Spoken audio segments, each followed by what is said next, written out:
Oh, cakes! Fuck me. Go on, No, it's okay. I'm fine. You can have my share. right. Oh, hang on, we got to clean those crumbs off your face.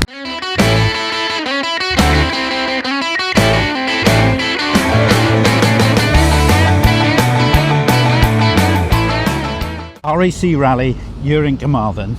What is your first memory of a Lombard RAC Rally then, Hal? 81, 82, going to watch with boy from across the road, Spodder, Evan Ellis, Alan Benachty. We followed it all the way up, followed it up to Kielder and Hampstead, stayed in Windermere. It was a pub crawl, a week on the piss and watching the rally. Watched a couple of stages every day, fantastic. And in 87, when I had the call from Gwyndaf, you want to navigate for me on the RAC, I said, what, in the chase car? He said, no, in the rally car. Never done a rally outside of Wales. So that was it. That was the start of a fruitful relationship. We actually went off in Kielder. I think we were leading Group N or second in Group N. It was the year that George Donaldson had won the Sierra Drive, and Stuart Turner said to Gwyndaf, well, the best thing you can go and do is go and beat the driver we've chosen. We were beating him hands down. But there was a guy, Bertrand Ercolani, in a Mazda, because there was a four-wheel drive then, and we were in a two-wheel drive car. He was doing quite well. We both went off in Kielder on the same stage. That was the sort of start of it all and put us on the map. The following year then, the British Championship. I think Gwyndaf, like you, like me, we started in road rallying. Yeah. How did you find that road rallying as a navigator was a tremendous kickstart to co-driving, do you think? That 1987 RAC Rally was all off the maps, and I remember having a box of maps. Not 1 to 25 in them days, 1 to 25s, 1 to 50s. That's probably why we went off, isn't it, you know? It did give you a good grounding, didn't it? I mean, that's what it was all about. And think back to the years where Phil Short was drafted in to help Carlos Sainz and Lewis Moyer with his maps, you know, because that's what we were good at. And you've got the option to do this off the map if you so wish. There's a class for it. You'd be a bit crazy to do it, but you know, at least it makes you go as fast but twice as safe. Yeah, I mean, you'd be all right in Wales, wouldn't you? It's when you get up to Kielder and a place like that where the crests are much more vicious and time-consuming. Everybody knows you as the great entertainer, commentator and stuff, but really, you do have a massive career in rallying, and Gwyndaf was really the start of it all in a big way, wasn't it? Yeah, in a big way. I'm really interested and funny. Today, I met Chris Ingram's dad, John Ingram, here, and John Ingram actually protested one of my best results prior to going with Gwyndaf, which was second overall on the Cambrian with Jeff Jones. I met his co-driver a couple of weeks ago at a function, and I hadn't seen him for years, and it's still up there, you know, it's still there. Yeah. I've got to put it to bed now. I'm talking about the good old days, them days, you know, and it was snowing that day, I remember. There was John Bont, John Ingram, Jeff Bremelin, and there was a few other people who were competitive. All the top BTRDA seeds went home because they had too much power and not enough grip and no skill, you know. And that's where I got the bug and the hunger for wanting to do it. And then obviously, yes, I had the opportunity to come with Gwyndaf. But when you look back, it was a bit of a risky business for Gwyndaf because I didn't have any experience, but we obviously got on.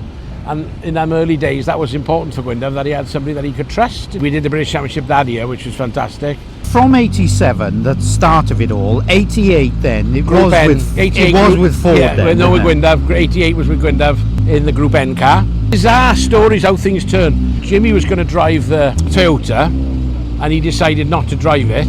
Phil Collins was running it and Dyke Llewellyn went to drive it, and the Ford people said we can't have Phil Collins driving a Brooklyn Cosworth and running the Toyota. That's conflict of interest. Michael said no problem. Michael was Brooklyn, don't worry, I'll get Gwyndaf to drive it. And they said, oh, that's brilliant, yeah, because Gwyndaf deserves a shot. So 89 we had the British Championship with Brooklyn in the pink Sierra Cosworth. Very similar to my pink coat, really. It was an awesome year. No, that was something special. Now we've actually got a bit of history, you and I, on that championship that year. Yeah. We got to Ulster and we were going through the last but one stage. Caught Brooks up, who'd blown a turbo, and we were only half a minute behind Brooks, so we knew if we called him and passed him, we were in the lead. We did so, and end of the stage, one stage to go, and we're leading the rally. Got to the end of the stage, and massive excitement, you know, won our first international rally. Wanted to get on the bonnet and on the roof, like. And then in all the excitement, I hadn't got my time card filled in. I was a good co-driver. I froze this time on the clock, so I had the time, but I never had no entry on my time card. That is a contradiction of good co-driving, isn't it, really? So we got down the road and I thought, oh, Jesus, I haven't got a time on my time card. So like any good co-driver, I stopped and asked the next person behind me, and it happened to be you with Dave Metcalf, and we looked at the colour of the pen and what have you, and You won the rally, didn't you? Gwyndaf was petrified until he had that trophy in his hand, and he said, "Is it okay now? Can I celebrate?" I said, "Yes." Then we went to do RAC, and we finished 11th overall in the RAC, first rear-wheel drive car. And then the following year, then we had the Group N car from Ford, alongside you and That's right. Malcolm, and that forged our relationship, didn't it? Because It we had did, a really. fantastic fun. Interestingly enough, we were going to go and do the World Championship the following year, but they signed Delacour and Gigi Pirolo's with him. Gigi Pirolo. Gigi, yeah. Alex Fiorio. Alex Fiorio. And there was no budget. Our budget that was put to one side for us to do the World Championship went there. So In 1990 was your first things abroad, wasn't paid it? contract and rallies abroad, yeah. Yeah. Went to San Remo. I just found out you can't navigate your way around Nice with the McDonald's map. I did try. Excuse me, we want to be up there on that bridge. We also, on San Remo Recce, we were based ourselves in a place called Gubbio. And it was a lovely hotel. The Park Hotel, Al Cappuccino. Al Cappuccino or something. It was a converted monastery, and it hadn't long been finished, did it? We did a bit of a deal with the guy in reception too, because they were full, to rent like staff quarters. Yeah, we were up on the top floor. It was fantastic. We And had he a gave real us good all our crack. food and everything. Yeah, and all and you the- came away with dozens of flipping robes, bathrobes, yeah, wasn't yeah, it? yeah. There was this one area in Gubbio where you had a lot of the girls of the night would hang out, and all the cars would go there. For some reason, we knew where it was. We recce'd the one day, didn't we? And then once we'd finished the recceing, We were fascinated by it. We were fascinated by the sport. the whole business. I jumped in with Howard in Gwyndaf's car. Gwyndaf jumped in with Malcolm. They shot off, didn't we? Yeah. And off we drove down to Gubbio. We get down there. Howard said, "Come on, let's go up and have a look and see what's going on in the gravel pit." Anyway, we get in there. Who's there? Malcolm and Gwyndaf, just having a look as well. We pulled up at the side. They said to Howard, "Come on, Howard, give us a show." Next minute, Howard sets off in the recce car. Wow, wow, donuts. And this is dust. a gravel pit, like 25 degrees. Well, the dust. And then all you saw was these little auto Bianchis, Fiats, all flying off in different directions. It was hilarious. Brilliant, yeah. And then we went to Finland then. Do you remember? We crashed the recce car. You were following us, and the TCA broke. Yeah, that's and you right. thought Gwyndaf had a heart attack. I did. And we rolled down the side. We rolled the recce car. We borrowed a road car, and we sumped that and damaged the head gasket. So one day we had to sit in a hotel, we had no recce car, and we said, can we have the van? And they wouldn't give us the van. The steward Turner came and he said, what's all this mess? Oh, that's Gwyndaf's recce car, that's Gwyndaf's road car, oh, that's his rally car.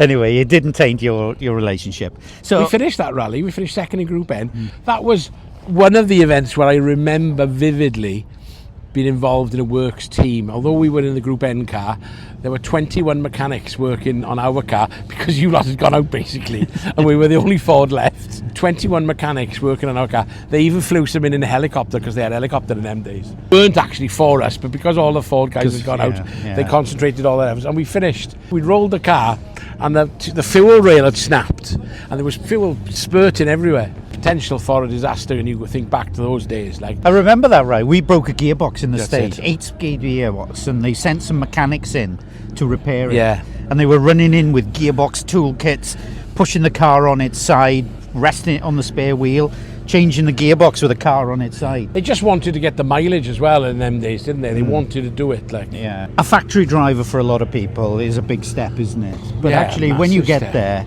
you know, it's a wonderful experience to have all that help and support, isn't it?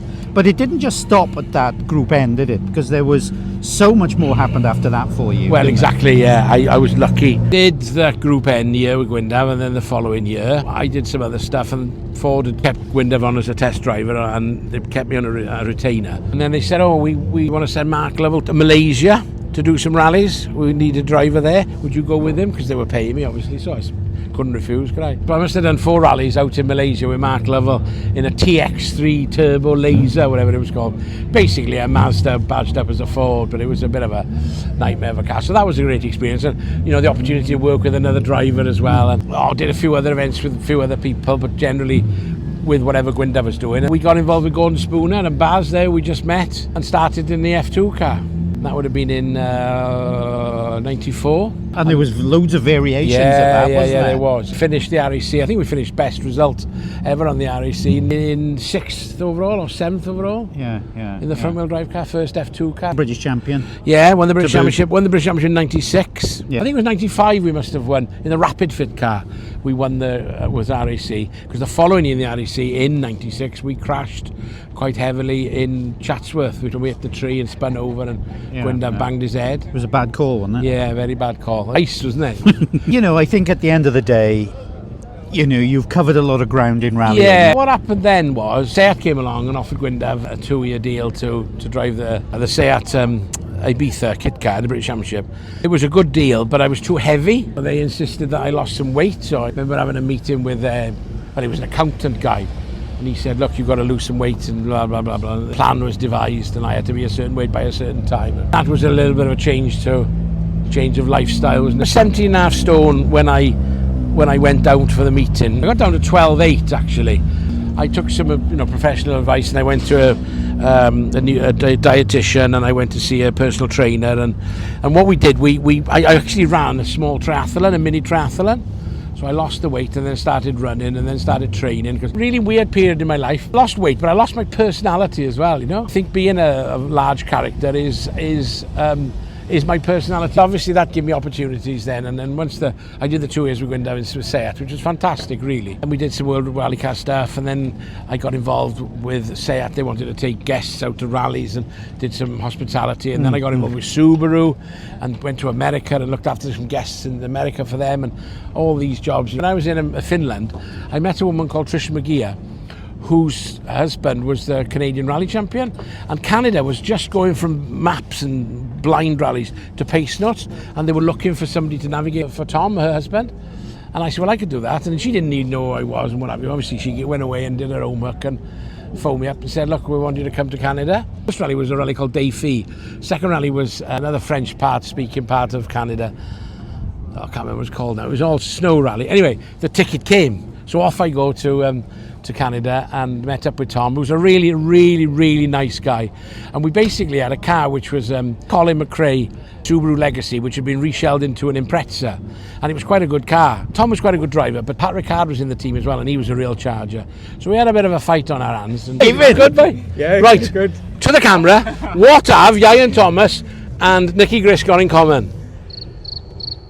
They have both co-driven for Hannu Mikkola. He's a lovely bloke, wasn't he? Yeah, he was. Very quiet, mild-mannered very fella. mild-mannered guy, yeah. And then during the time I was in Canada, I was doing some rallies with Phil Collins in the Escort, and then I got involved with 22 Motorsport and started to co-drive for Jenny Lee Hermanson. Oh, that's right. I remember. Did a season and a half with her in a Subaru, and that Canada stuff at the same time. That Canada stuff was incredible. Actually didn't make a very good impression in Canada on the first rally, because Steve Turvey was doing some American events, and I got in touch with him and said, what's the crack with the maps? He said, I got a supplier. He said, an American guy. He said, he can get any map, the military maps. He said, any map, you tell him where you're going, he'll get you the map. So phoned this guy up, ended up with these military maps of the area, turned up there, get the road book like the day before the rally, and it's all blind, work the stages out off a map, and I've got OS style maps for this area. Brilliant.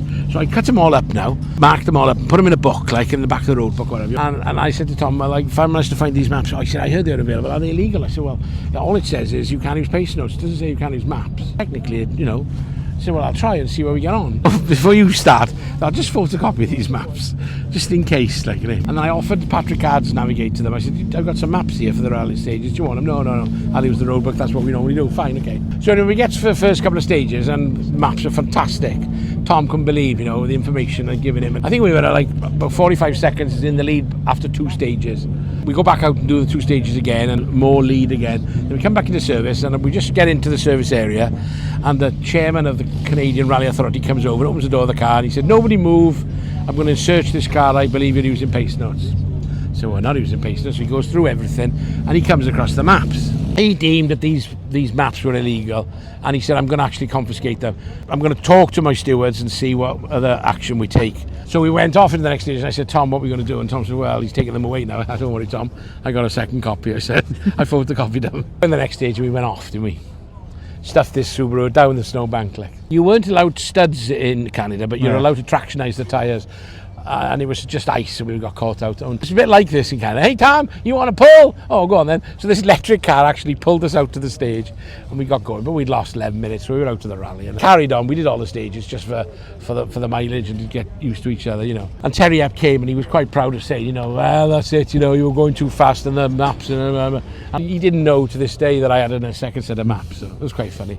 I like to think that I helped the Canadians actually make their events a little bit more professional, you know, trying to take our European ideas to them. So I did 2 years of that, and we won a few rallies, and we won a cup called the North American Cup, which is a combination of American and Canadian rallies, but we never won the championship, and Tom was gutted about that. And then I did British Championship with Jenny Lee, and I just, I don't know what happened really, I just sort of fell out of favour. Probably put a bit of weight back on, and 2008 was the last rally I ever did. Like, Out of your rallying career then, do you have any regrets of not doing something? Is there a rally you'd love to have won and didn't? Malcolm phoned me and asked me, Malcolm Wilson. Yeah, wanted me to do the Gwynedd, which was the first round of the British Championship in, I think it was 92. And I said, I'm committed to doing it with Gwyndaf, and Gwyndaf never got the car and got things together. And I often think, I wonder if I'd have done that. You'd obviously gone on. Would I have got more rallies then with Malcolm, because he pursued a WRC championship, and he took Brian Thomas. Definitely the fact that they signed Delacour changed the path of what could have happened for us in Group N.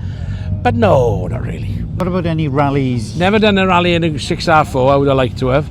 And I never did Safari. Is that the one event you'd like to have done? And I'm not sure if I'd like to do Dakar. I don't know if I could cope with the feeling of being lost all the time. Yeah. As a co-driver, it's a horrible feeling, isn't it? Not having any landmarks or anything to get you back on not being in track. control, not knowing where you are, you know, and a bit of a wing and a prayer. No, I don't have any serious regret. We've rallied together and we've had great fun together there, but I think there's a lot more people enjoying what you're doing now anyway. Giving a little bit back into the sport, you know, and it is all a little bit serious, maybe classified as a bit of a joker. I think it's important that people enjoy themselves, and they want to have a bit of crack, and they want to have a bit of leg pulling. I'm the man who's renowned for asking the questions that everybody wants to ask, but nobody's got the balls to ask. I want to have a good time, and I like to think that everybody else must have a good time as well. Well, thank you for sharing those stories. I think there's a lot of people out there. They can always find this kind of information out, but to hear it from the horse's mouth makes it all the more special. Thank you very much. Thanks, Mosh. Eat my biscuits now.